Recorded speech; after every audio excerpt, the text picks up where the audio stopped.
Toi aussi, tu procrastines. Rassure-toi, t'es pas le seul. Remettre au lendemain, quand les poules auront des dents, lorsque tu auras mis tes chaussettes à poids, on est tous les mêmes, on a tous des bonnes excuses pour pas se lancer.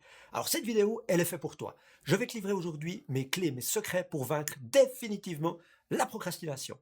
Bon, avant qu'on se lance, moi j'ai trop envie de le faire. Je sais que la moitié d'entre vous vont le détester, d'autres vont adorer parce qu'ils l'attendent. Allez, je me lâche. Pam, pam.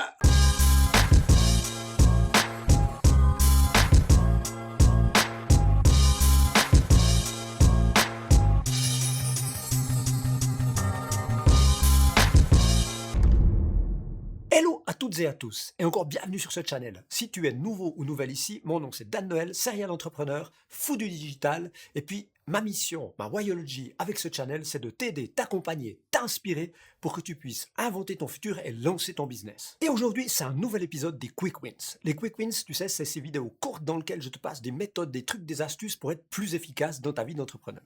Et aujourd'hui, ce que j'ai envie de traiter avec toi, spécifiquement, c'est un syndrome qu'on connaît chez pratiquement le monde entier, c'est la procrastination. C'est la procrastination, ça consiste à dire, allez, je regarde encore un truc de Game of Thrones avant de me lancer, je fais vite un petit coup de Facebook, je me mate vite une petite vidéo YouTube, ce que tu es peut-être en train de faire. Eh bien, effectivement, on a tous tendance à remettre à plus tard ce qu'on devrait faire tout de suite, alors qu'on est convaincu, on sait factuellement qu'il faut le faire. Mais par contre, du côté émotionnel, on trouve plein d'excuses. C'est un peu le syndrome où, tu sais, comme dans les anciens cartoons, où tu avais sur l'épaule gauche le petit diable, sur l'épaule droite le petit ange, qui disait, le petit ange dit, faut le faire, faut le faire, faut le faire. Et l'autre côté, non, t'as bien d'autres choses à faire, allez, mate-toi encore un petit épisode, fais-toi encore vite une petite partie, va voir un petit coup ce qui se passe sur Facebook. On est tous soumis à ce genre de trucs. Alors l'idée de cette vidéo, c'est de te livrer des clés, des trucs hyper simples, hyper pragmatiques, mais d'une immense efficacité pour vaincre définitivement la procrastination. Première clé pour vaincre définitivement la procrastination, c'est de comprendre d'où ça vient, le pourquoi. Trop souvent, on imagine que c'est une question de fainéantise, que t'es pas fichu de te mettre le pied aux fesses pour démarrer. Puis tu dis, allez, avec de la volonté, on va y arriver. Il suffit de se mettre le pied au cul, sortir du canapé et allez, on attaque les choses qu'on n'a pas forcément envie de faire. Eh bien, la mauvaise nouvelle, c'est que pour la majorité des gens et dans la plupart des cas, ça ne fonctionne pas. Parce que les racines sont plus profondes, sont complètement différentes. La procrastination, ça vient d'une chose, du stress. C'est un mécanisme de défense pour mettre de côté, dévier, tirer en corner lorsque tu es dans une situation de stress. Parce que faire quelque chose que tu remets plus tard, parce que c'est une mission, c'est une tâche qui forcément te crée une tension. Et puis cette tension, elle est difficile à vivre, elle fait mal, t'es pas bien. Donc qu'est-ce que tu vas faire? Tu vas trouver un échappatoire. L'échappatoire, c'est une excuse, autre chose à faire, et la procrastination apparaît. Donc tu remets à plus tard ce qui devrait être fait tout de suite. Alors si tu comprends ce phénomène, eh bien, clairement, tu vas te rendre compte que cette procrastination liée au stress, eh bien, il va falloir trouver un moyen de pouvoir l'identifier, c'est-à-dire de rentrer en pleine conscience, de ne plus être dans des mécanismes automatiques genre habitude et tomber dedans, tu sais, sans maîtrise, sans contrôle, mais plutôt être capable de voir, d'identifier clairement les moments où tu commences à sentir les signes de la procrastination et ensuite de pouvoir disposer d'une méthode, d'un outil tout simple pour casser cette rythmique, breaker ce loop, casser cette boucle, ce cercle vicieux, pour rentrer au contraire dans un cercle vertueux, et puis rentrer non plus dans l'émotionnel, mais dans le factuel, de dire qu'il faut vraiment le faire, allez go j'y vais. Parce que si tu ne le fais pas, si tu ne trouves pas un moyen de casser ce cercle vicieux, tu auras un phénomène d'amplification négative assez incroyable. Qu'est-ce qui va se passer? Eh bien, situation de stress, une mission que tu ne veux pas attaquer parce qu'elle te crée un désagrément, t'es pas bien, t'as pas envie de le faire, tu trouves 1000 excuses, et donc tu fais autre chose, tu dévies, tu tires en corner. Donc, par exemple, mater un film, aller regarder ce qui se passe sur Facebook ou te balader sur le web.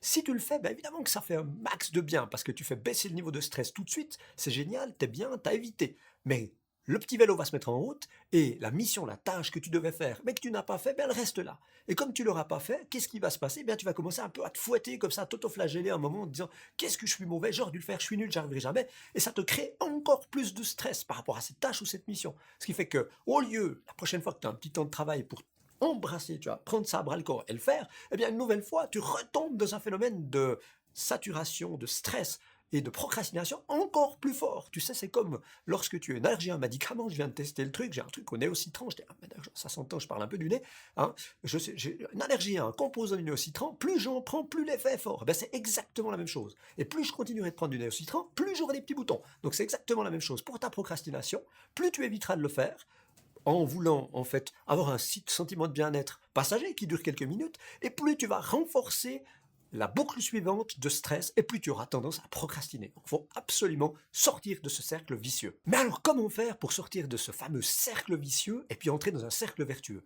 Eh bien, comment stopper définitivement la procrastination? Alors, selon moi, ça tient à deux clés qui sont complémentaires ou deux méthodes complémentaires. La première, ça consiste à te fixer par jour, même si tu fais une to-do list, ça je sais que beaucoup d'entre vous aiment le faire, ça c'est une liste de missions, de tâches à réaliser, continue de le faire si tu le trouves bien, ça peut être excessivement stressant, mais vas-y, continue de le faire si tu trouves ça bien. Par contre, ce que je te suggère de faire, c'est une nouvelle liste. Alors ça prend 10 ou 15 minutes le matin, grand maximum. Alors c'est juste un bout de papier ou alors une note numérique si tu es plutôt un geek à ce niveau-là. Eh bien, ce que tu fais, tu identifies 3 tâches, 3 missions prioritaires et tu te fixes ces 3 éléments, tu te dis de toute façon, quoi qu'il se passe, je ne dérogerai pas la règle. Au bout de 24 heures, ces 3 missions, ces 3 tâches doivent être réalisées absolument. Tu te mets comme ça une certaine pression, c'est vrai, mais uniquement sur 3 éléments absolument prioritaires et nécessaires. Alors tu te diras, 3 ça paraît petit, puis finalement j'ai plein de choses à faire, oui, mais dis-toi toujours que les baby steps, c'est ce qui amène vers le plus long chemin. Un coup de 3 comme ça, additionné jour après jour, je peux te garantir que tu fais un sacré bout vers tes objectifs si tu as cette discipline. Mais évidemment, si tu fais que ça, la procrastination, elle va quand même être pas très loin parce qu'évidemment, tu peux toujours procrastiner sur les 3 objectifs que tu aurais fixés préalablement pour la journée. Pour éviter ça, j'aime bien compléter avec une technique, une méthode que j'adore, qui était inventée par quelqu'un de brillant qui s'appelle Mel Robbins. Si jamais je te mets le lien vers le livre ici en description. Alors, je te dis tout de suite, je ne suis absolument pas sponsorisé, je te passe juste le truc parce que je trouve qu'il est génial. Et cette technique de Mel Robbins est hyper simple, mais méga efficace pour couper le phénomène de la procrastination et sauter dans le tas.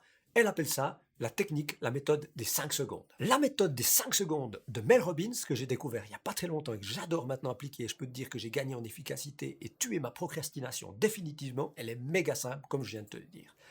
Il suffit d'identifier le moment, le micro-moment où tu commences à basculer du côté de la procrastination. On arrive à sentir ces signaux, on se dit tiens là je commence à éviter. Eh bien dans ce moment-là, hyper simple, ce que tu fais, tu comptes 5, 4, 3, 2, 1 et sur le 0, go, tu te lances sans réfléchir. Alors ça a l'air méga simple, même tellement basique que tu dis mais ouais, bon, c'est absolument ridicule, mais je peux te garantir que c'est incroyablement puissant.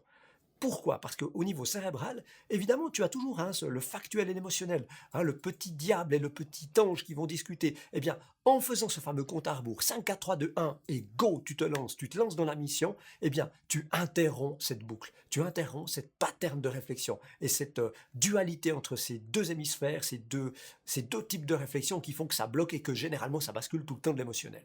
Je te suggère vraiment de l'essayer, ça change la vie, c'est absolument incroyable et plus tu pratiqueras cette méthode et plus tu deviendras bon dans son application. Ça marche même aussi avec les enfants qui ne veulent pas faire les devoirs. J'ai quelqu'un qui m'en parlait l'autre jour sur LinkedIn, il me dit effectivement j'ai appliqué cette méthode, ça fonctionne d'enfer. 5, 4, 3, 2, 1, go, on y va, on se lance, on le fait. Mais ça marche à fond pour toutes les tâches sur lesquelles tu procrastines. Donc vraiment, je te conseille d'essayer. L'essayer, c'est l'adopter. Et je peux te garantir à 1000% que si tu pratiques en parallèle ces 2 méthodes, c'est-à-dire de fixer 3 objectifs, 3 buts, 3 missions. Et ces 3 missions, tu te dis, quoi qu'il arrive, je m'engage, j'ai un contrat avec moi-même. Dans les 24 heures, elles seront réalisées, quoi qu'il arrive. Plus tu croises, deuxième point, la méthode de Mel Robbins, 5, 4, 3, 2, 1, go, et tu exécutes. Tu verras que si tu pratiques les 2, c'est génial parce que ça te permet de reprendre le contrôle de tes décisions. Tu deviens acteur de ta propre destinée. Tu quittes les modes économique, de réflexion cérébrale, automatique, pilote automatique pour rentrer dans une maîtrise et c'est toi qui guides le bateau. Et ça change vraiment la vie et pour un entrepreneur, je peux te dire que c'est vraiment un sacré facteur clé de succès si tu veux atteindre tes objectifs. Wouhou, on arrive déjà à la fin de ce quick win. J'espère vraiment qu'il t'aurait été utile. Si c'est le cas, tu sais quoi faire. Comme d'habitude, n'hésite pas, smash, explose, démonte, pouf, le like bouton qui est juste en dessous, ça me fera plaisir. En même temps, n'hésite pas à partager ce contenu avec quelqu'un de ton entourage que ça pourrait intéresser. Et puis, si ce n'est pas encore fait, il me reste à te suggérer de t'abonner à ma chaîne si tu veux recevoir encore plus vite mes trucs, mes tips, mes astuces pour inventer ton futur, lancer ton business, être plus efficace. Et puis d'ici à une prochaine vidéo qui arrive très vite, il me reste à te souhaiter le plein succès, un max de fun dans tout ce que tu fais. Et surtout, d'ici là, n'oublie pas, be a start!